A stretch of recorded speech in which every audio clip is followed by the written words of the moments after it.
Hoje, quando eu cheguei aqui, eu queria agradecer o convite da Eleonor, da Maria Eleonor, para a gente poder estar aqui. E quando eu escutava as palestras, eu depois comentei com ela: Leonor, eu não sei quem é mais louca, você de me convidar ou eu de aceitar.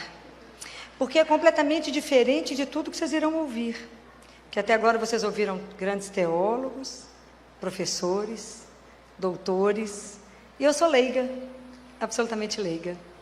Eu sou natural da cidade de Oliveira, moro em Belo Horizonte, sou pediatra, trabalho todas as manhãs numa unidade de terapia intensiva infantil, há mais de 20 anos, acredito que já estou com 25 anos de CTI, onde eu tenho a função todos os dias que se chama de médico diarista. Eu recebo os pais para conversar, para dar as notícias, e recebo os especialistas. À tarde eu fico no meu consultório. Então eu lido com crianças em dois momentos, né? Um consultório um pouco mais simples, a nível de doença física, e no CTI, onde a situação é um pouco mais no limite. E o que eu vou conversar com vocês, quando ela me deu o tema de qual é o papel, o grande desafio da mulher hoje cristã. Então eu quero abordar somente duas coisas. A primeira é que quando você é leigo, você cristã, ninguém tem coragem de chegar perto de você e te fazer a seguinte pergunta: como é que vai a sua vida espiritual? Alguém já te perguntou isso? Te pergunto se você está namorando, casou, vai ter filho, está estudando, o que é que está ganhando, você está feliz. Mas alguém já te abordou e perguntou: como vai a sua vida espiritual? Em geral, é uma pergunta que a gente não recebe. E hoje, cada vez mais, a gente tem entendido que eu não sou cristã porque eu herdei da família, de pai, de mãe. Eu não herdei o cristianismo. Ser cristão é uma opção, entendendo que ser cristão significa seguir os passos de Jesus. Essa é a definição de ser cristã. Eu pertenço a isso, eu caminho atrás dele. Essa deveria ser a nossa noção. Então, como é que é ser uma mulher no mundo de hoje, inserida, nós numa comunidade de trabalho, de estudo, de faculdade, e professar a nossa fé? Não é uma brincadeira, porque a nossa conversão, ela não acontece de uma vez. Da mesma forma como eu não deito magro e acordo gordo, como eu não deito gordo e acordo magro, a vida espiritual também ela é uma caminhada. Nós estamos em processo de evangelização. Todos os dias nós somos evangelizados.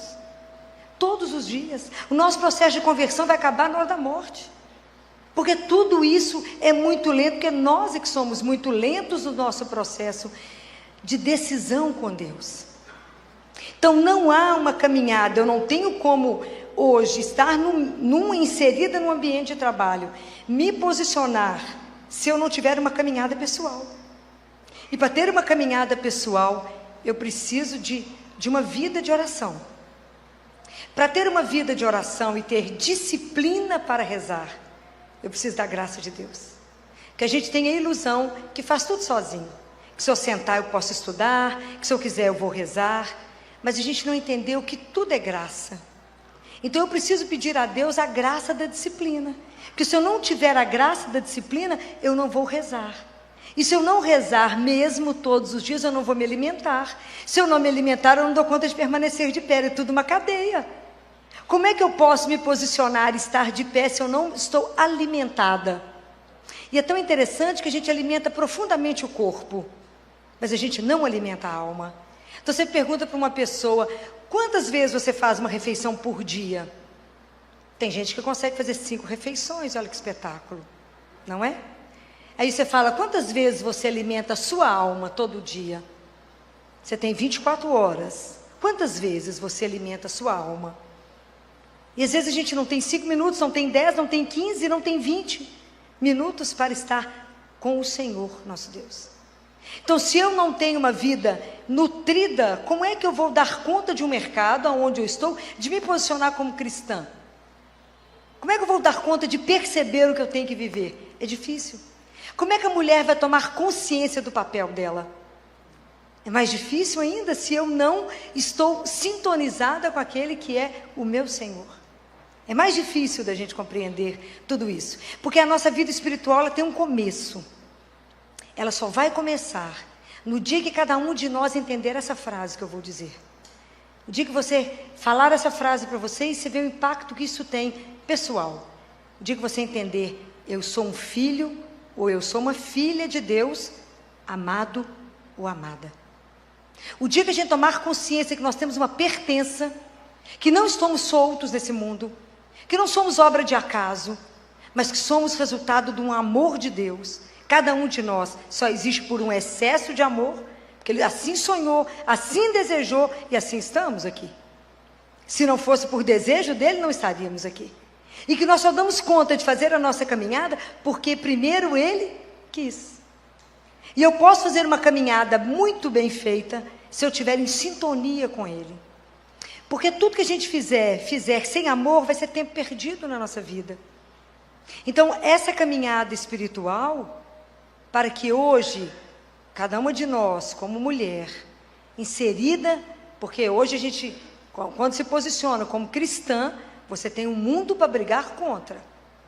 Não é brincadeira todas as atitudes que nós temos que defender, nos posicionar, porque cremos. Nós vamos ter sempre gente ao contrário de nós, sempre.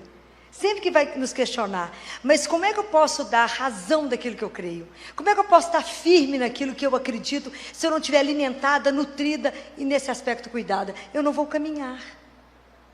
Então é preciso que a mulher, e a gente de uma forma especial, já que a palestra é direcionada a ela, não necessariamente é só a mulher que eu estou dizendo, que a gente precisa tomar consciência da dimensão que a mulher tem.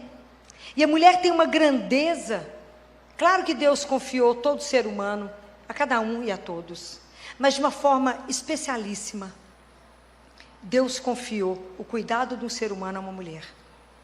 É uma das coisas mais bonitas que eu tive a oportunidade de assistir, que eu sempre fiquei muito encantada de perceber que eu nunca tinha visto uma mulher, uma mãe, errar um diagnóstico. Eu sempre fiquei atenta com isso, que eu falo, a mãe conhece tanto o filho, que quando uma mãe liga e fala, meu filho não está bem, eu sei que eu tenho que olhar essa criança no consultório, porque ela realmente não está bem. Porque eu nunca vi uma mãe errar. Ela não precisa saber o nome da doença, ela não tem obrigação de saber o nome da doença. Mas ela sabe que alguma coisa está errada com esse filho. Ano passado teve um congresso internacional no Rio, de psiquiatria e neurologia infantil. E eles mostraram uma coisa muito bacana. Eles mostraram que o cérebro de todas vocês que geraram ou que vão gerar, ele é transformado na área da sensibilidade, como se ele fosse lapidado. Então a mãe tem uma sensibilidade completamente diferente. O cérebro da mãe é diferente do cérebro do pai. O pai não passa por esse processo. Então o psiquiatra, o neurologista que dava aula falou, por isso que a mãe, e ela é a única que sabe o que o filho tem e mais ninguém sabe. Então por isso a mãe é a única que quando o filho põe a chave na fechadura, ela fala, o que aconteceu? Eu falo, nem abri a porta. Mas a mãe sabe que o filho não está bem. E somente a mãe. Então isso até a ciência já conseguiu provar, que a mulher passa por um processo diferente. Então o que falta às vezes eu perceber, de tudo que eu percebo, que a mulher tome consciência dessa grandeza dela, desse papel especial que ela ocupa. Isso somado à consciência de que a gente tem uma pertença a Deus, isso transforma. Porque a outra coisa que eu quero pontuar, além da consciência pessoal nossa, que nós temos que ter uma vigilância e um desejo mesmo da oração, e que tudo tem que ser por graça de Deus, e sem a graça de Deus nós não fazemos, não caminhamos. Da mesma forma como a gente tem um desejo, quando Deus coloca no coração de uma mulher e de um homem, um desejo de ser pai e mãe. Então na verdade Deus convida para ser co-criador. Nós somos co-criadores, a gente não é dono dos filhos, apesar da gente achar que a gente é dono dos filhos. E os filhos não nos pertencem, mas eles são entregues para que a gente possa criar. O que eu tenho observado nesses anos todos de pediatria, e que eu acho que isso está sendo responsável por tantas doenças como a gente está percebendo hoje, doenças não físicas, mas doenças da alma. Nós estamos, nesse século, os teólogos já tinham dito, e a gente está tendo a oportunidade de viver, que nós estamos vivendo o século neuronal. Nós não estamos tendo mais doenças infecciosas, mas doenças psiquiátricas têm crescido profundamente. Então, o que a gente tem observado? Que quando a gente vai ser pai, vai ser mãe, e que deseja ter pai e mãe, você recebe um filho que não é seu. Então você vai aprender uma lição que é difícil. Eu amo e não possuo. Não me pertence. E eu tenho que criar esse filho para quem? Para Deus. É assim que estão sendo criados? Não. Então, a consciência de que esse menino me foi entregue para criar esse menino ser criado um homem e uma mulher, fazer disso algo inteiro para poder voltar ao Pai. Isso é um desafio que eu não consigo nem imaginar a dimensão dele. E talvez eu acho que hoje os pais, pela rotina que eles têm vivido, pelo tanto que os pais correm, e eu percebo que os pais correm muito para dar para os filhos muitas coisas materiais, mas os pais não estão se dando para os filhos. E isso tem sido um problema muito sério, porque eu dou a matéria, mas eu não me dou. Isso é um distúrbio que a gente não vai conseguir sarar. A ausência de mãe é a raiz, a ausência de amor materno é a raiz de todas as doenças psiquiátricas que nós temos. Então isso é muito sério. Como é que a mulher está conseguindo entender? Porque a mulher ela tem um papel tão decisivo na vida de uma família, que se a mulher for uma mulher de bom gosto, e se tiver casado com um marido que não tem bom gosto, ela consegue pôr a família inteira de bom gosto. Porque a roupa passa pela mão da mulher. Da mesma forma, a família come o que a mãe come. Porque quem faz compra? A mãe. A mulher que faz compra. Então, quem transforma toda uma família? Uma mãe. Como é que você vai evangelizar a sua família? O dia que você já for cristão bastante. O dia que você entender que Deus é o Senhor absoluto da sua casa e da sua vida, você vai introduzir o Senhor como Senhor de dentro da sua casa. Aí sim a família terá tempo de oração. A família poderá desligar uma televisão. A família vai conseguir rezar um terço. A família vai conseguir entronizar a imagem de Jesus dentro do Sagrado Coração, dentro de uma casa. E vão conseguir reunir e rezar. Mas enquanto a mãe não toma isso como verdade, chega em casa, a primeira coisa que a gente vai ligar é a televisão. Porque a gente não dá conta da solidão, a gente não dá conta do silêncio. O silêncio nos incomoda tanto que a gente liga a televisão, telefone, rádio, ainda liga para alguém. Porque nos incomoda. A gente não tem o hábito da família estar juntas rezando, ou aprendemos que podemos rezar deitado. E não fazemos da nossa vida de oração um diálogo, mas transformamos a nossa oração no monólogo. Então, muitas vezes nós deitamos para rezar, e eu falo que Deus fala o amém, porque nós só começamos a falar, falamos um tanto de coisa na cabeça de Deus. Quando Ele pensa em falar, você fala, então, no nome do Pai, do Filho e do Espírito Santo, o amém, você já virou. Então nós não relacionamos com Deus vivo. A gente relaciona muitas vezes com uma imagem, ou com uma ideia. E enquanto Deus for uma ideia e for uma imagem, eu não me entrego. Porque eu não posso entregar e confiar numa imagem, numa ideia. Eu me entrego e confio a uma pessoa. Deus é uma pessoa. Jesus é uma pessoa. E é vivo. Então é esse relacionamento vivo, que o dia que você como mãe conseguir viver, você vai transformar a vida da sua família. Porque qual filho não vai querer aproveitar e relacionar com um Deus que é amor e bondade? Qualquer filho. Mas qual filho vai querer relacionar com um Deus que só vai privá-lo das coisas? Então tudo depende da imagem que nós vamos dar para os nossos filhos de quem é Deus. E você só vai dar aquilo que você tiver experimentado. Nós não vamos poder passar para o filho uma outra imagem. Esses dias uma mãe com um adolescente no consultório falou, esse menino não vai à igreja. Eu falei, e a senhora vai? Não tenho tempo. Então o adolescente, ele imita o pai e a mãe. Se vocês não vão, não mostra nada de bom, ele irá? Não irá. Se seu filho nunca te viu ler a palavra de Deus, ele vai ler? Não, não vai. Não vai. Se seu filho nunca te viu de joelho, ele vai. Você vai conseguir alguma coisa? Não, não vai. Não vai. Porque a criança, de pequenininha, ela vê um modelo. E eu brinco com os pais no consultório. O filho, antes de andar, ele tem que aprender a ajoelhar. Mas se a gente não levar isso a sério, a coisa não vai caminhar. Nós estamos vivendo uma sociedade doente. Eu nunca imaginei na minha vida que eu ia ver uma criança de 9 anos tentar o extermínio. Outro dia não conseguimos ajudar uma de 10, que quando eu dei a vaga na UTI, ela chegou morta. Não conseguiu chegar, extermínio. 10 anos. Por que uma criança de 10 anos não quer a vida? Por que não? Quando tem tudo, tem demais. Por que damos tanto e não damos uma única coisa essencial?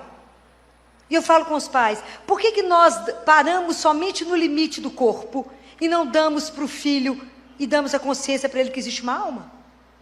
Por que nós paramos somente na consciência corporal? E esses meninos não têm essa consciência. Então, a força da mulher para poder transformar uma família e fazer de uma família dela uma família cristã, isto é real. Quando uma mulher dobra um joelho, o céu deve tremer. O poder que mãe tem de intercessão diante do filho, isso é algo que talvez vocês não tenham dimensão do poder. Então é preciso primeiro tomar a consciência. Então a primeira conversão é nossa, pessoal, para depois eu fazer com que isso seja na minha família. Porque hoje, se a família não estiver pautada nos valores cristãos, a família não dá conta do mundo que está aí, que está batendo nesses jovens. Eu não consigo segurar esses jovens. Então, quanto que eu preciso? E para criar filhos com valores cristãos, eu tenho que estar muito firme na minha caminhada, porque senão eu não dou conta. Então, percebe que para a gente poder hoje construir o que a gente deveria construir do ponto de vista cristão, ser pessoas de embate, se eu não estiver nutrida, alimentada e vivendo isso todos os dias, nós não caminhamos e a sociedade não vai caminhar e os filhos não vão caminhar. E a sensação que eu tenho dessa geração jovem, que eu chamo de geração gelatina, eles não se sustentam mais. Qualquer brisa suave derruba esses meninos ou eles vão para o suicídio, mas eles não assumem a vida. Quando Jesus contou a parábola do homem que constrói a casa sobre a rocha com o que não constrói, se vocês lerem com atenção, ele fala que vai ter vento, tempestade e tudo mais, nos dois tipos, na rocha e naquele que não construiu sobre a rocha. A diferença é onde você está sustentado. Então, se uma família tem uma sustentação em Deus, ela dá conta do que vier. Mas a família que não está sustentada em Deus, ela cai. Ela não dá conta, ela é derrubada, ela é destruída, com os problemas que vêm. Mas se a família tem um sustento, ela sobrevive. Porque problemas todos nós vamos ter. A questão é como é que nós vamos olhar para eles, se eles serão oportunidades de crescimento e maturidade da família. E eu vejo isso com tanta clareza, como é que é uma mãe que governa isso numa casa. Como é que uma mãe... Porque a casa que tem mãe, ela tem cheiro, é diferente. Ela tem um cheiro diferente. Você sabe quando você entra numa casa que ela tem mãe ou que não tem mãe. É diferente. A mulher, Deus deu à mulher algumas coisas diferentes do homem. Essa feminilidade, uma doçura, uma ternura, algo que é diferente do homem. O homem tem as suas características, mas a mulher tem outras, de acolhimento, né? De percepção, de estar junto de ajudar a pôr de pé, ajudar a caminhar. Porque se vocês observarem, o que pai e mãe fala para uma criança, isso é uma verdade absoluta. E vocês não podem permitir que outros entrem na casa de vocês para poder tirar o papel de vocês como os grandes heróis dos filhos de vocês. A mídia, né, hoje a comunicação, a internet, é uma das coisas maravilhosas que chegou para nós. Mas ela é como uma faca. Ela descasca uma laranja, mas ela pode matar alguém. Depende se eu estou atenta para. Então é preciso que a gente consiga ver os filhos. É preciso que uma mãe consiga olhar para os filhos. O pai e a mãe têm que ver. E hoje nós estamos inseridos numa sociedade que é uma sociedade líquida. Nós estamos inseridos numa sociedade que só nos puxa para fora. Qual sociedade que hoje te ajuda a meditar, a fazer silêncio, a rezar? Vocês conhecem? Não. É entretenimento 24 horas. Porque meu objetivo é te entreter mesmo. Não pense, pensar é perigoso, rezar é perigoso mais. Então, como que é difícil a gente poder colocar as pessoas, e o tanto que a gente precisa atrair, entender, colocar para os filhos, que o quanto que é maravilhoso acreditar, o quanto que é maravilhoso caminhar ao lado de um Deus vivo. Mas isso meu filho tem que ver na minha vida, ele tem que ver na minha experiência de vida, senão ele vai querer fazer isso? Não vai. Religião não pode ser imposta, não pode ser obrigada, mas na verdade eu tenho que seduzi-los para que eles entendam o tanto que isso é diferente. Como que eu vejo, quando eu tenho observado os jovens lá no consultório, que têm conseguido passar pela adolescência liso, sem problema. E o quanto eu tenho percebido os adolescentes com muitos problemas. Aí você para e avalia. Os meninos que estão com as famílias muito tumultuadas, com muitos problemas, esses meninos vivendo, a família não tem nenhuma vida espiritual.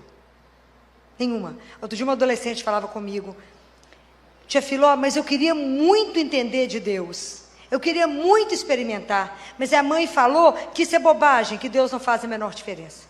Que não faz falta crer, para que crer? Mas eu queria muito, eu falei, meu bem, se eu for te levar para minha casa e te ensinar, eu e sua mãe vamos brigar demais. Mas essa pode ser uma proposta. Se assim você quiser, eu posso te ensinar aquilo que sei. Mas o quanto que isso vai fazer diferença na formação desses meninos? Está fazendo dó. Talvez que vocês não tenham conhecimento, noção do que está acontecendo, mas nós nunca tivemos uma época em Belo Horizonte com tanto suicídio nos jovens. Semana passada foram 2 meninos, um de 15 anos, quando recebeu o primeiro não, pulou do 9º andar. A causa é porque a família não queria deixar ele viajar com um desconhecido. Então, eu não discuto, eu pulo do 9º andar. Deixo um pai e uma mãe atordoados sem saber o que fazer. Então, o quanto eu vejo que a oração pode transformar uma família, o quanto eu vejo que o poder da oração pode reestruturar, quando eu vejo que os adolescentes estão ficando perdidos, as crianças perdidas na mídia, que os meninos hoje nascem, e apesar da Academia Americana de Pediatria, da Sociedade Brasileira de Pediatria, dizer, não deixa a criança ver televisão até 2 anos, dificilmente uma criança de 1 ano não tem um iPad. Estou falando mentira? Não estou não. Ela já está batendo o dedinho assim, sabe entrar em tudo. E hoje eu posso contar nos dedos, quantos adolescentes meus, até 12 anos, não viram pornografia pesada. Então é muito cômodo para um pai, uma mãe, uma criança dentro de casa no computador ou no celular, porque ela está livre de um monte de coisa da rua. Mas nós não sabemos que mundo entrou pelas mãos dela ali dentro de casa. Então mãe é aquela que tem que estar do lado, sim, uma mãe cristã ainda muito mais. Hoje eu falo com os pais, você dá o celular, que não deveria dar antes de 16 anos, mas se optou por dar, tem que saber senha de filho. Tem que saber a senha do celular dele, tem que saber a senha do computador, sim. Ele só te falou, mas é a minha privacidade. Privacidade é o dia que você pagar por ela. O dia que você tiver apartamento, você pagar tudo. Não adianta mudar e seu pai pagar tudo para você, não. Não vale. É o dia que você se mantiver. Aí sim. Mas os pais estão perdendo a direção e a rédea. Levaram um menino de 14 anos para mim e falaram, ô Filó, o que você falar com esse menino é o que vai ser a resposta. Porque ele nos fez um pedido e eu trouxe ele para você responder. Falei, vocês têm certeza que sou eu que vou dar a resposta final? Sim, você. Tá bom, qual é a pergunta? Não, tio Filó, porque eu pedi para o meu pai, para minha mãe, para liberar o apartamento para me transar. Eu falei, menino, você está com uma roupa tão bonita de grife, né? Quem te deu essa roupa chique? Meu pai. Quem te deu esse iPad? Quem te deu esse iPhone? Tudo chique, esse tênis de marca, chique é. O dia que você pagar por tudo isso que você veste, que você come, que você mora, você compra seu apartamento e faz dele o que você quiser. Na casa do seu pai e de sua mãe. É sim, senhor, e sim, senhora, e respeito a eles. Assim é que a gente caminha. Mas precisa de coragem para isso.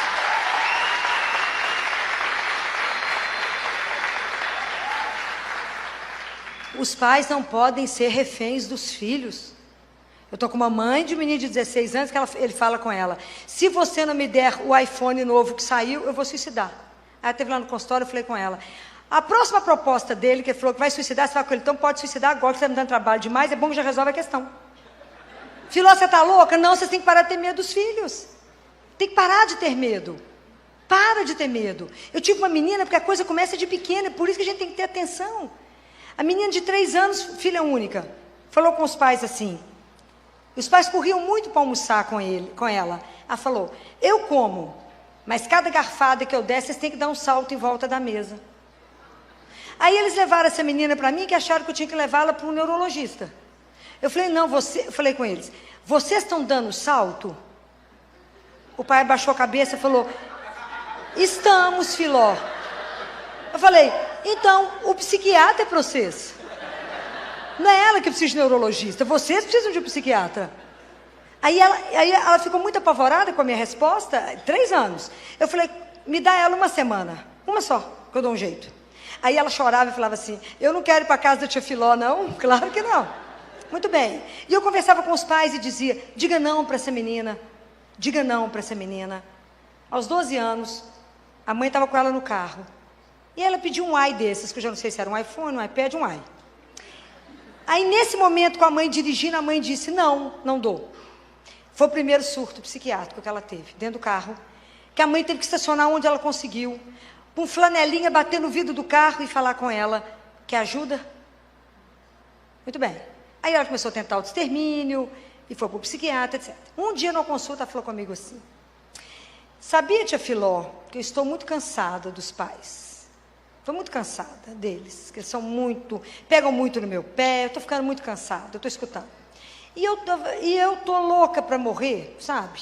Porque eu quero ver a cara deles quando eu estiver deitada no caixão. Eu falei com ela, mas eu preciso pontuar para você duas coisas. A primeira coisa é que pai e mãe também pode cansar dos filhos. Você sabia disso? E que existe uma coisa que chama conselho tutelar. Aí vocês vão para o conselho tutelar, tem um galpão que fica todo mundo esperando ver se alguém quer. Ela já foi regalando os olhos. Existe essa possibilidade. Primeiro. A segunda que eu queria te falar, que eu conheci seus pais antes de você existir. Mentira, eu conheci na primeira semana de vida. Mas eu tinha que dar um impacto nela. E eles eram muito felizes sem você. Então você devia repensar isso. Saiu do meu consultório mansa igual um cordeiro. Porque tem que largar de ser boba. Outro dia uma mãe falou, Filó, eu trouxe essa menina, porque ela chegou com o cabelo no rosto, toda tampada. Parecia aquela menina dos Incríveis, aquele rosto tampado. E ela, Filó, ela não socializa mais com a família, quando tem festa, fica trancada no quarto. Tem o iPhone da última geração, se é 8, se é 10, não sei onde é que a coisa tá. Ela falou, eu falei, escutei. Falei, quem deu esse telefone? Eu. Quem paga a conta? Eu. Quem dá as regras? Ela. Ué, mas assim tá fácil. Você pagou, você dá as regras. Se ela não agir conforme as regras, ele é meu. Vocês têm medo do filho? Que medo que é esse que vocês estão tendo? É porque não fica junto de ir. Aí ela falou, nós vamos viajar. Eu falei, viaja todo mundo, deixa o celular com a pediatra. Pode viajar em paz. Tem que conversar, pai, mãe e filha, está todo mundo junto. Aí ela voltou da viagem de rabinho de cavalo, o rosto exposto. E o irmão menor falou, tia Filó, eu gosto mais dessa irmã agora. Porque agora ela voltou para dentro de casa. Falei com a mãe, e eu digo para vocês, mães ou futuras mães, tome a rédea da vida da família de vocês, toma posse da família de vocês e cria isso como um dom de Deus. Isso é um presente que vocês vão acertar diante de Deus. Vocês vão apresentar os filhos que vocês criaram. Não deixe o mundo roubar os meninos de vocês. Eu falo com os meus clientes, sabe por que eu sou brava com vocês? Sabe por que eu sou tão chata? E eu assumo a minha chatice? Porque eu amo vocês. E eu não vou perder vocês para o mundo, porque eu tenho que me orgulhar quando eu ver vocês em pé, direito, com orgulho da profissão que vocês assumiram, ou do homem ou mulher que vocês se tornaram. Mas coisa meia boca nesse consultório não fica. Vocês vão aprender de um jeito ou do outro, como é que a vida cursa. Mas para isso precisa de você saber aonde você está enraizado. Porque quem dá esses valores é um só, é Deus. Porque se você não fizer isso, você não dará conta, eu digo para você. Vocês não darão conta. E aí eu recebo telefonema, Filó, meu marido morreu na obra, 40 anos de idade, teve um infarto. Como é que eu faço com um menino de 3 e 5 anos? Leva no velório? Claro, um dos direitos da criança é saber sobre a morte. Mas como é que eu faço? Falei, porque a gente não pensa no assunto, é um assunto guardado debaixo do tapete. Então, se você não sabe conversar e não tem nenhum valor dentro de você, se você não tem certeza da ressurreição, se você não afirma que a morte não tem a última palavra, como é que você vai fazer com o seu filho de 3 e 5 anos? Como é que você vai educar seus filhos para que ele fique de pé na hora da sua morte? Se você não tem, nunca pensou, nunca rezou, nunca leu nada sobre, não se posicionou sobre a pergunta de Jesus. E todo aquele que vive e crê em mim nunca morrerá. Crês tu isso, Marta? Não foi isso que ele perguntou? Então nós temos que ter uma vida de oração e de trabalho, mas uma coisa não pode estar separada da outra. Senão a gente não dá conta de sobreviver. Senão a gente não dá conta de ser o cristão que deveria ser. Mas eu vou repetir para vocês, tudo tem que ser graça. Há muitos anos, que eu estou dentro da terapia intensiva, lidar com a morte todos os dias, ela não é uma brincadeira. Lidar com o sofrimento de criança não é brincadeira. Não é brincadeira, ver dor todo dia, morte quase todo dia. Não é brincadeira. Então eu conversei com Jesus e pedi a Ele, durante uma consagração, quando o padre levou a hóstia, eu falei, Jesus, aproveitando a sua santíssima presença, eu preciso de uma graça. Eu preciso da Eucaristia diária. eu preciso que o Senhor me dê a graça de ir, diante de ir para o hospital, receber a Eucaristia. Porque eu preciso. O Senhor não precisa de mim, não. Mas eu não consigo sobreviver se o Senhor não estiver do meu lado. E eu falei com ele, e tem que ser perto do hospital, porque eu não posso atrasar, eu bato ponto às 7 da manhã. Eu bato ponto. Então, eu tenho que me arrumar um padre super animado, eu tenho que começar o dia bem cedo. Eu preciso agora. E tem que estar no caminho da Santa Casa, poucas coisas, né? Mas o Senhor é Deus, sabe de tudo, é fácil. E o Senhor manda um recado que eu estou esperando. E assim Ele mandou. Na segunda-feira nada, de noite quando eu fui rezar, eu falei com ele, eu fiquei te esperando o dia inteiro, e o Senhor não falou nada até agora. Aí na terça eu tinha um grupo de oração, que ainda continuou na terça. Quando eu fechava a capela, chegou uma senhora perto de mim, que nunca mais voltou ao grupo. E ele falou comigo, senhora doutora Filó, a senhora sabe que tem missa no Colégio Arnaldo todo dia, 7h30 da manhã? 6h30 da manhã? Abracei ela demais, beijava ela demais. Ela falou, que isso? Eu falei, não é você que eu estou beijando, não, é aquele que habita, não sei, que às vezes você não sabe. É o Senhor, é Ele mesmo, que me deu a chance de passar na igreja antes de estar com Ele. Antes, primeiro eu comungo, primeiro eu posso me alimentar, para que depois eu possa sustentar uma mãe, um pai ou uma criança para morrer. Então, se eu não fizer isto antes, eu não dou conta. Porque eu convivo com, imagina, há muitos anos atrás, o meu chefe me chamou e falou, Filó, eu queria te lembrar que CTI só tem ciência. Eu falei, sim senhor. Eu esperava ele ir embora e fazia o que eu precisava. Né? Até agora que ele já não mais me proíbe, então agora ele já aceita que eu batizo as crianças na hora da morte. Porque como é que eu vou permitir uma criança morrer pagã? Não permito. Depois eu descubro qual é a religião da família, se a família tem alguma religião. Um só Deus, um só batismo, não é assim? Não está escrito? Então não importa. Então batizo todos, então agora já tem água benta no CTI.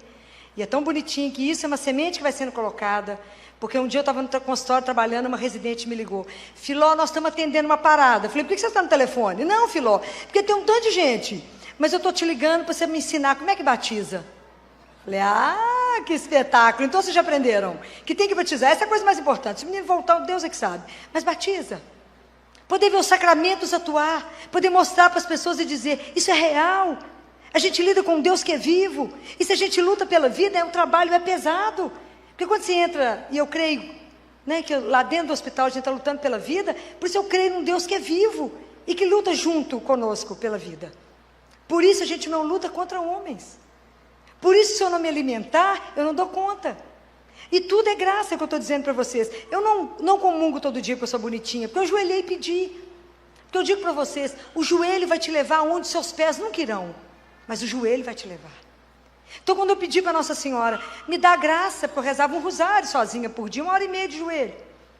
E a vida vai nos apertando, vai nos apertando. Às vezes eu trabalho 12, 13, 14 horas no dia.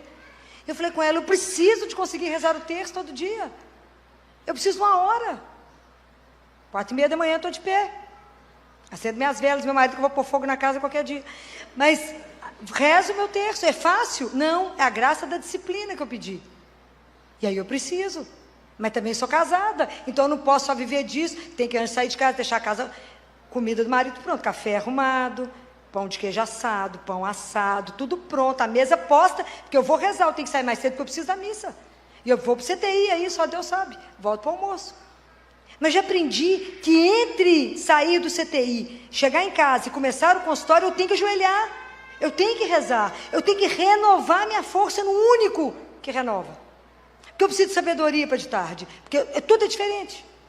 E só Ele é Deus, só Ele é o Senhor, só Ele pode me usar, só Ele pode fazer de mim o que Ele quiser, mas somente Ele. Mas eu preciso de me abrir a graça, senão ela não acontece. Então eu pedi a Ele, me dá a graça. Eu preciso da sua presença, eu preciso que o Senhor coloque seus anjos lá, eu preciso que o Senhor me ajude a falar com uma mãe, e ela me entender, e ela falar e eu entender, porque minha missão é aliviar a dor e o sofrimento, é essa a missão que o Senhor me deu. Então me ajuda a fazer isso, me ajuda a olhar e enxergar o que eu preciso enxergar. Falei com ele, igual está escrito lá em Apocalipse capítulo 3, existe um colírio que a gente precisa dele, esse colírio é o próprio Jesus. A gente precisa desse colírio para pingar nos nossos olhos, para ver as coisas de Deus, no dia a dia, porque senão a rotina te engole, e você esquece até que você é cristã, porque o dia inteiro você está entre o mundo e Deus. O dia inteiro o mundo está te puxando, o dia inteiro. Então se você não tiver disciplina, você é engolido pelo mundo. E ninguém sabe nem se você acredita em nada, se você não se pontuar muito. E a gente tem que pedir nas graças. Já pediram a graça da confissão? Tem que pedir, para que você confesse pelo menos uma vez por mês. Mas se a gente não pedir a graça, a gente confessa uma vez por ano e olha lá, fala, tá bom, confessei uma vez por ano. Mas ou nós decidimos por Deus de verdade, e fazemos uma caminhada de verdade com Deus, sem brincadeira, ou nós nem nos posicionamos, nem como família, nem individualmente como mulher na sociedade. A mulher tem uma força de transformação impressionante. A mulher é capaz de levantar uma família inteira. Mas a mulher, se ela cai numa casa, cai a casa inteira. As casadas aqui vão entender o que eu falar. Se você reclamar que está com dor de cabeça, a casa inteira adoece. Só uma dor de cabeça. E a mulher, depois que casa e tem filho, o direito dela de chorar é só enquanto toma banho. Porque se ela chorar, a casa inteira chora. Fala, mãe, se eu reclamar de dor de cabeça, vai falar assim, mas já melhorou? Eu falo, mas não acabei nem de engolir, ainda está no esôfago. Como é que já melhorou? Então tem que tomar escondido para ninguém perceber. Porque a mulher é impressionante o que ela é capaz de fazer. Quantos casos que uma mulher ergueu uma família pela força? Então, o quanto que a gente precisa recuperar isso? Mas eu compreendo que tudo isso, a gente vive se tivermos a graça de Deus. Somente isso. E aí eu queria dividir com vocês uma coisa, que é uma experiência forte demais, que é Maria. Nós precisamos de aprender tanta coisa com a Nossa Senhora. E uma delas é a graça de estar centrada em Deus. Nossa Senhora não se dispersou. Ela era centrada em Deus. Então eu peço tanto a ela essa graça. Fala com ela, não me deixe dispersar. Não me deixe tirar os olhos da cruz. Não me deixe tirar os olhos de Jesus em cada coisa que eu tiver que fazer. Porque a gente tem que aprender que a gente é tão dependente de Deus, que tudo que você fizer, que você não pediu opinião a Ele, você errou. Em geral, erra mesmo. O quanto que a gente precisa de estar atento, o que é que Deus quer que eu faça nesse momento? Porque se eu não estiver atento, eu faço aquilo que eu quero. O Papa Francisco, nesse último, que ele soltou agora sobre santidade, um documento, ele fala que quando a gente chegar diante de Deus, nós vamos entregar para Ele as nossas mãos vazias, porque na verdade todas as nossas obras estão manchadas. Então, o quanto que a gente precisa pedir a Ele, a Deus, essa graça. E em Maria, em especial, a graça. De que ela nos ajude nessa nossa caminhada. Que ela nos ajude, nos dê a força que ela teve. A coragem que ela teve. E eu falo uma coisa com as mães. Tantos casos difíceis, não é? Tantos casos. E às vezes a mãe desorientada com 3, 4 filhos, e fala com elas, posso te ensinar que para mim é um grande segredo? Qual é, doutora? Convida a Nossa Senhora para te ajudar a criar cada filho. Como é que eu faço isso? Faz uma proposta para ela, fala assim, vamos criar esses meninos de meia? A gente cria os meninos de meia. Como? Você reza 1/3 para cada filho. Filó, mas se está difícil rezar 1/3, eu conheço uma senhora que reza 12. Um para cada filha, já tem 3 sacerdotes. Então, é possível, mas tudo depende da graça. Da graça de Deus. Porque nós acabamos perdendo tempo com tanto de coisa. E não usamos aqui para aquilo que é essencial, que é o Senhor. Então, o dia que nós tomarmos consciência que temos uma pertença, pertencemos a Deus, que somos dele, absolutamente dele, e que temos uma da grandeza, né? Das coisas que Deus nos deu, é o cuidado do outro, no cuidar do outro, para fazer o outro inteiro.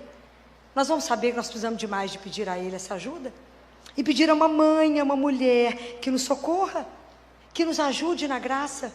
Quantas vezes eu falo com as famílias, dobre o joelho, e chame por uma que pode transformar. Quantas vezes? Uma cliente chegou no meu consultório, com um bebê de dias, e um neném de 2 aninhos, e chorando. Falei, por que você está chorando? É a queda dos hormônios, você está chorando? Não, Filó, meu marido foi transferido. Ah, mas volta. Ah, Filó, é multinacional, e eles falaram que só daqui a 2 anos para ter a transferência. Eu disse, mas isso é para os homens, nós temos Deus. E as pessoas acham que a gente é louco, né?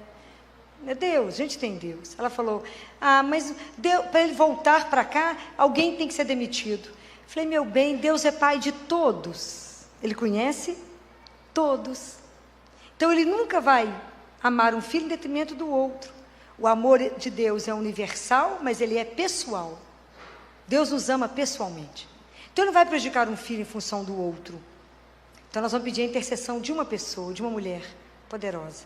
É Maria. Então, reze o terço, todo dia. Entregue isso para ela, fala com ela. Nós somos uma família e estamos separados. Nos ajude a estar juntos.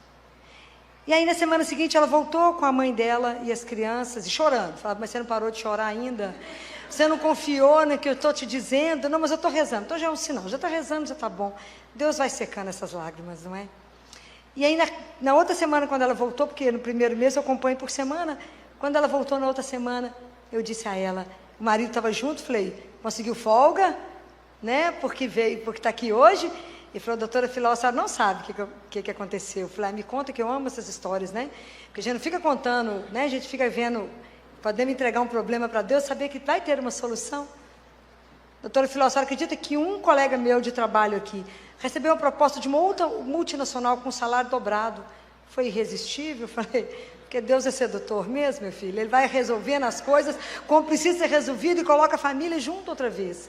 O dia que a família entender, e a mulher entender que ela pode ser o grande canal de graça de uma família e que as famílias podem ser transformadas. Quantos filhos poderão voltar à vida por causa de um joelho de uma mulher? Talvez a gente não tenha essa dimensão. Então, nós que entramos e assumimos o nosso batismo, que queremos ser de Deus, o nosso trabalho, ele é incansável, né? Porque ele é diário. Assim como a educação, o dia que você tem filho, a sua educação ela só começa. A educação dos filhos só começa, ela não tem fim. Não acaba, nunca você vai parar de educar seus filhos. O nosso processo de evangelização e de conversão também, ele só tem um começo, mas ele é diário. Então nós não podemos desistir de caminhar todo dia, porque esse é o grande desafio que eu vejo hoje. Como eu crio filhos cristãos para esse mundo que está tão perdido, para esse mundo que está tão sem Deus. Então eu só acredito que esses jovens poderão ter um futuro, uma mudança, se introduzir Deus na vida deles. E isso tem que ser introduzido de um jeito muito doce, porque Deus é doce. Jesus é tão doce, eu brinco que ele é tão doce que ele mela, de tão doce que ele é. Mas eu preciso ensinar para esses jovens essa doçura de Deus, para que eles queiram ter, para que eles queiram caminhar. Esse desafio está na nossa mão, não sozinhos, mas é porque tudo a gente conta com a graça de Deus. A gente pede a Deus que nos dê a graça de ajudar, nos dê a graça de evangelizar, nos dê a graça de estar e fazer naquele lugar o que deve ser feito naquele momento, porque é um desafio hoje em dia assumir que cremos em Deus. São muitas questões que chegam para nós, para mim todo dia no meio da ciência, mas há uma sede em saber, há uma sede em buscar por isso. Às vezes as pessoas não sabem muito bem como fazer isso, né? Mas sempre que eu tenho oportunidade, que eu sou chamada nas faculdades de medicina para falar de morte, de como dar más notícias, sempre tem uma pergunta para mim sobre a espiritualidade, sobre a questão de Jesus dentro da ciência. E eu digo, a fé tem o caminho dela, não precisa da ciência. A ciência tem o caminho dela, não precisa da fé. Quem precisa das duas coisas, são duas asas, é o ser humano. Nós precisamos da ciência e da fé. Nós é que precisamos disso para o voo. Mas cada uma tem o seu caminho, mas elas não se impedem de caminhar. Tem hora que a ciência vai dizer não, mas a vida não diz não. A vida é eterna. Então, nós só damos conta de sustentar todas essas questões que vão nos levantar, só dá conta de nos posicionar como mulheres e mulheres de Deus, se a gente fizer uma caminhada, primeiro, de oração e de disciplina com as coisas de Deus. E é isso que eu queria deixar para vocês. Que essa caminhada, ela é possível. É possível a gente caminhar. Porque se a gente pedir a Deus, Ele nunca deixará de nos atender com uma graça. Principalmente quando a gente quer estudar a palavra, quando eu quero ler mais, quando eu quero me disciplinar. Deus não nega. Basta a gente querer, porque Ele não nos obriga. Você tem algo maravilhoso, chama-se a liberdade com que Deus nos fez, né? A liberdade com que Ele nos sustenta. Então vamos pedir a Ele, né? Se Ele nos fez mulheres, nesse mundo que está um mundo mais difícil, vamos pedir a Ele que nos dê a graça. Fala com Ele, a santidade nos é oferecida todos os dias como possibilidade. E se a gente não se posicionar, a gente nega a santidade todos os dias. E santidade é aprender a viver a vontade de Deus. Qual é a vontade de Deus? É viver o amor. Nas menores coisas, guardem isso. Tudo que vocês fizerem com amor, será revertido. Tudo que é feito sem amor, foi tempo perdido. Então que Deus nos dê a graça de conseguir compreender isso. E nos dê a graça de termos a coragem de assumir aquilo que um dia a gente professou. Que a gente crê em Deus, que é Pai, no seu Filho Jesus, no Espírito que nos renova e nos sustenta a cada dia. Porque Ele tem que ser a viga que nos põe de pé e que nos ajuda a caminhar, meio dos embates todos que nós vamos ter. Quem é que é o nosso sustento? É um só, é Deus. E eu queria, para terminar, dizer só uma coisa. Acreditar em Jesus tem que ter uma marca, a marca da alegria. Cristão não pode ser triste. Essa é a grande sedução. Né? Não pode ser como eu vejo as pessoas chegando, às vezes lá no consultório, ou lá no CTI, o pessoal se arrastando. Eu falo, tudo bem, gente, estamos indo. Eu falo, para onde vocês estão indo? Por que vocês estão arrastando esse peso nas pernas? Cadê a leveza? Mas não tem a leveza do crer. E quando os residentes falam, Filó, mas como que você pode chegar nesse CTI tão animada? Animada, de salto, a gente sabe que você dorme tão pouco. Eu falo que vocês não sabem com que homem eu encontrei agora. Que vocês não sabem de que eu me alimentei agora. Que vocês não sabem que eu recebi um homem vivo. Isso que vocês ainda não entenderam, que eu recebo um corpo, um sangue, uma alma, uma divindade. Vocês ainda não entenderam, isso é um mistério dos mistérios. Um Deus que nos ama tanto, cuida tanto, que alimenta o filho que sabe que já não dá conta da caminhada. Sem a presença dele. Então eu só dou conta porque eu primeiro por ele, primeiro eu me alimento, para depois poder alimentar, para depois ter introduzido a humanização da morte aqui dentro. De hoje lá no CTI a gente já conseguiu. Nenhuma criança mais morre só. As crianças morrem no colo dos pais. Se os pais não dão conta de chegar, morre no meu, ou de qualquer outro profissional que estiver lá. Mas é proibido morrer só. Morre de mão dada. A gente vai fazendo transfusão de serenidade. Canto com eles, rezo, porque todo anjo só tem um destino. O céu, a casa do Pai. Então, ter coragem de fazer isso de pé lá, só por uma razão. Porque a gente crê, e você dá o testemunho que crê nesse Deus que está vivo. Isso desperta, isso incomoda, isso faz o povo te olhar mais ou menos, mas o pessoal vai sendo seduzido por isso. Porque hoje eu não preciso mais de eu estar lá para que isso aconteça. Hoje isso já virou uma regra. Qualquer pai, qualquer mãe é comunicado a qualquer hora, quando o filho piora e fala, volta para cá. Porque seu filho não está ficando muito bem, precisa de você. É fácil? Não.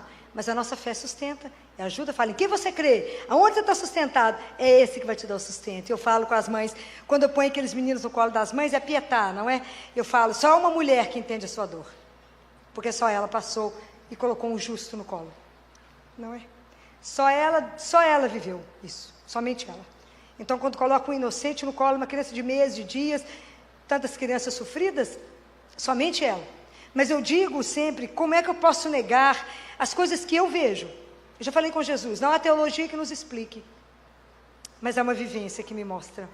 Como é que eu posso negar quando uma criança de 11 anos, 10 anos, 4 anos, 9 anos, já falou comigo, tia Filó, geralmente as crianças da oncologia, sabe quem está chegando aqui no CTI? Não, meu bem, quem? Aqui está ficando cheio de anjos. E eu já disse quantas vezes para a equipe, traga o carrinho de parada, porque nós vamos ter uma parada sem retorno, porque os anjos já chegaram e já nos precederam. Então, essa criança já vai voltar para casa. Então, isso que eu trouxe para vocês, para testemunhar aqui, a gente relaciona com Deus vivo, que nós só somos capazes de testemunhar a nossa fé, porque a gente tem que se alimentar dela. E quando você se alimenta dela, você se posiciona como alguém que crê, sem medo. Não se envergonhe de dizer o nome de Jesus. Estufem o peito. Nós temos que ter muito orgulho de dizer esse nome. Não somos dignos de carregar esse nome. Mas que a gente tenha coragem de anunciar o Deus que cremos. Que a gente tenha coragem, como eu falo para os pais e para as pessoas que me escutam. A morte não tem a última palavra. Não fomos feitos para a dor, mas para o amor. E a morte não pode ter a última palavra. A última palavra da nossa vida toda, não pode ser morte. É vida e é eterna. É ela que vai encerrar tudo. E como ela não encerra, nós já deveríamos começar a celebrar desde aqui, porque conviver com Deus é poder viver a eternidade a partir daqui.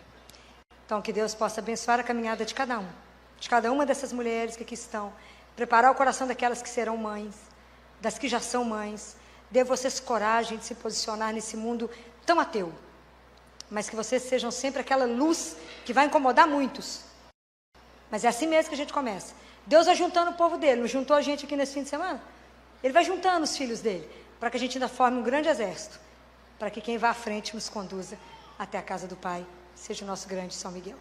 Então, eu agradeço a oportunidade de estar aqui e agradeço a delicadeza de terem me ouvido. Muito obrigada.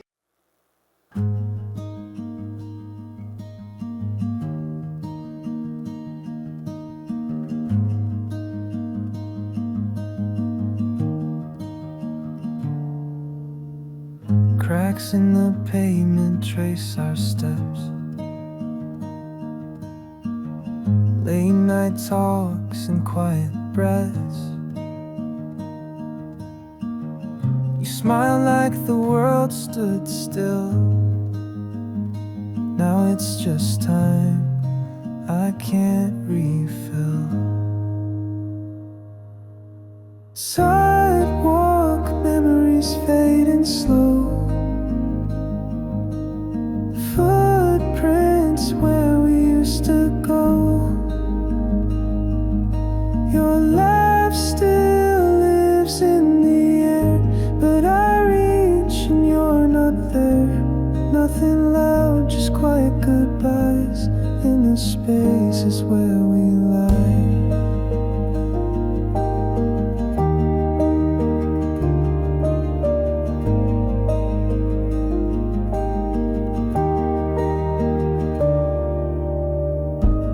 Found a photo in my coat, us in fall and what you wrote. Leaves were red, the sky was white. Now the trees feel cold outside. Sidewalk memories fading slow. Footprints where we used to go. Your laugh still lives in the air, but I reach and you're not there. Nothing loud, just quiet goodbyes in the spaces where we lie.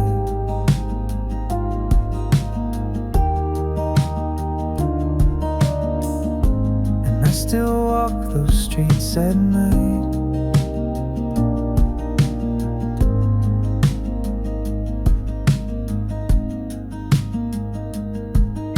Sidewalk memories fading slow. Footprints where we used to go. Your laugh still lives in the air, but I reach and you're not there. Nothing loud, just quiet goodbyes in the spaces where we lie.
you.